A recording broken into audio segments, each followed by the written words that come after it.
Now, his first world title fight was in December 1997. It ended in tight points loss to Otis Grant, who was a good fighter, for the WBO's middleweight title.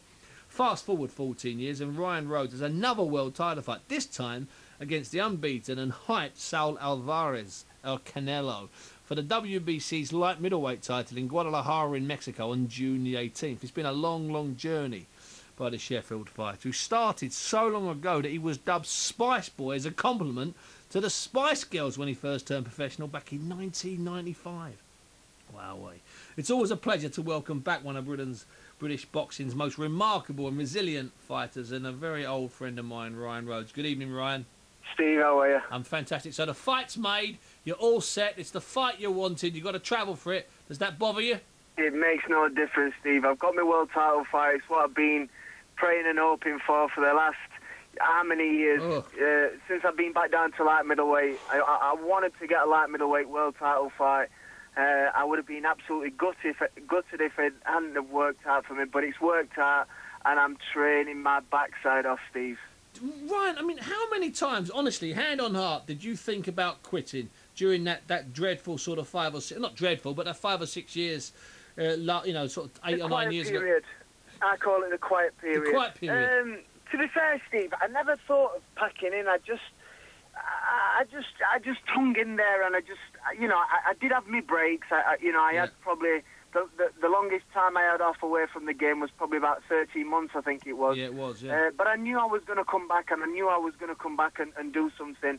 But quitting, it never entered my mind. I just thought I needed to, take time out from the sport. I've been in it since being 6 years old now.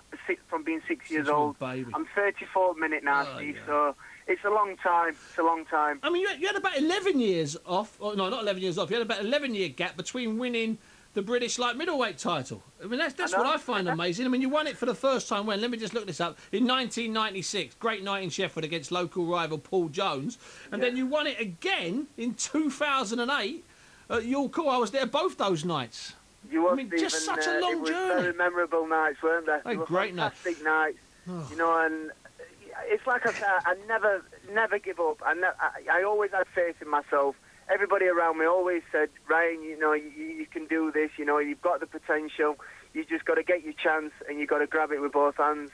And I always believed in myself. I never lost heart, and I never give up, and I always tried. Well, you're in better nick now in many ways than you were then, because I think your head's in a better place. Let me ask you about this guy, El Canelo. I mean, they love him. The Mexicans want to love him. The Americans want to love him. But last time out, he was in with Matthew Hatt, and a lot of people were talking about it being over in a few rounds. Obviously, Matthew's got enormous heart, enormous guts, and he hung in for 12 rounds. What do you think? What do you think of Alvarez? Truthfully, right? Matthew did really well. Didn't he do well? Thanks for that, kid. Stepping up from welterweight to light middleweight. The kid, the bottom line is this kid is the hottest prospect in world boxing at the minute. Golden Boy absolutely love him. Oscar De La Hoya loves him. They say he's going to be the next best thing. They do, don't they? Me at 34 years old fighting the next, the superstar of world boxing. In his hometown, almost. In his own town. I wouldn't have it any other way, Steve. Beautiful. I'm absolutely thriving on it. Old school. I'm absolutely buzzing. I go in there, I beat the hottest prospect in world boxing. I'm up there with the rest of them. You know what, Ryan? I wouldn't rule that out. Not because I like fairy tales, but because I know you can beat him. Now, Ryan, another person that was at ringside when you first won the British title, and then when you won it again 12 years later, was Little Naz. Is Naz going to go to Mexico to watch you by any chance? Little Big Naz. Little Big Naz. Yeah, Little Big Naz. I spoke to him a couple of weeks ago, and he's really busy with businesses and things like that. He's here, there, and everywhere, flying and. All sorts. He'd absolutely love it. He told me he'd absolutely love to come. He's not writing it off, but if he is there, fantastic. If not, I'll do it without him anyway. So, but it'd be great if he is there. I'm taking about 20, 25 screaming Yorkshire fans, so I'm absolutely buzzing. Listen, Ryan Rhodes, I'll tell you what, mate, I'll speak to you before then, I will.